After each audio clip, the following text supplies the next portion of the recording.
What up YouTube, this is UK Retro Game Addict, and today I'm going to be doing a little review on the GameTech Pocket Fami, or also known as the Blaze Pocket Fami as well. And this little system came out in 2004, basically it's a little, basically a pocket NES. UK used to retail for around about $49.99, and US I think it was around about sort of $69.99.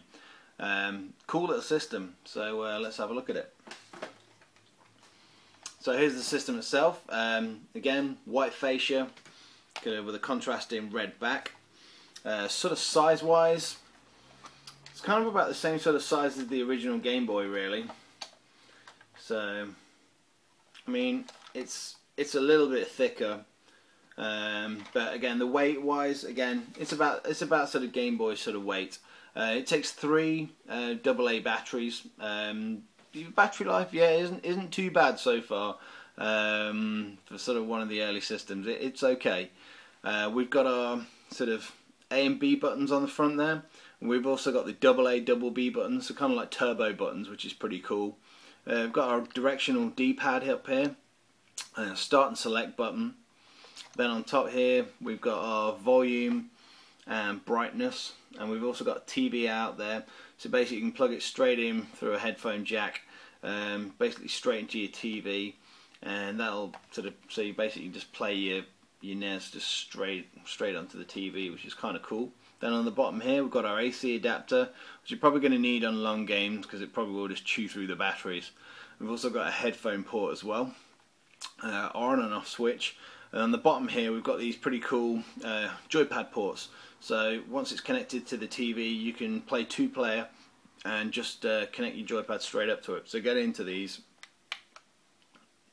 is basically an absolute bitch.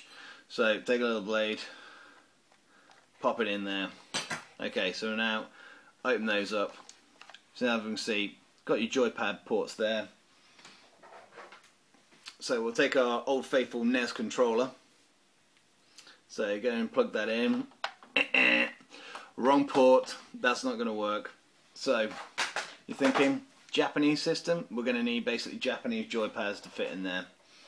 So we'll take our original Famicom, but the joypads are hardwired onto the back of that baby, so that ain't going to fly either.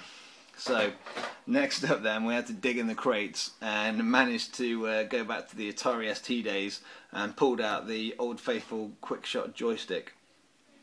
So that's got the original sort of 10-pin joystick adapter, which just fits basically straight into the bottom there.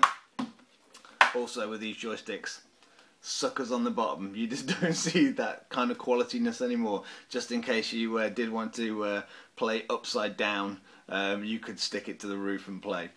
Anyway, back to the Pocket Fami.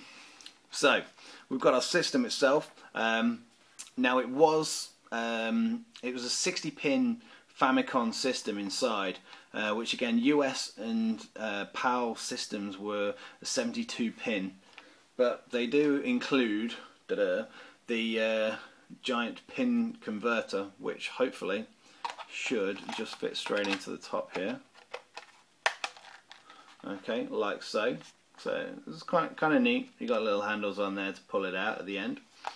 So then we just take our giant foot-long cartridge and plug that baby into the top there, and that gives us the humongous Pocket Fami in action in a UK US format. I mean a regular Famicom cartridge will probably be up to about there, but again in the UK here, yeah, I've got to rock out probably about an 11-inch tall system. I mean this thing is massive, but it just puts a smile on my face. I think it's absolutely hilarious, to be honest. I can't wait to take it out onto I don't know, somewhere in public, on a train or a plane or something like that. I think it'd be absolutely hilarious.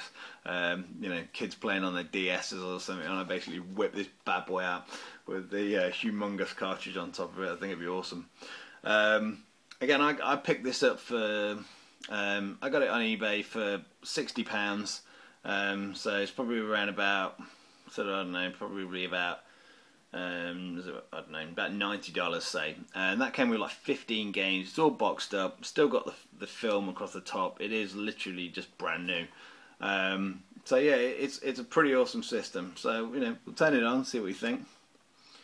Again, it is just a complete NES port. Graphics wise as well, it would have been cool to see this system in like a 16-bit format, just to see sort of how good the actual screen is on it. But yeah, it's a good screen for for a NES. It's pretty cool. Sounds pretty cool. So let's show it working. I mean, it is just it's a NES at the end of the day. It's cool. So just big.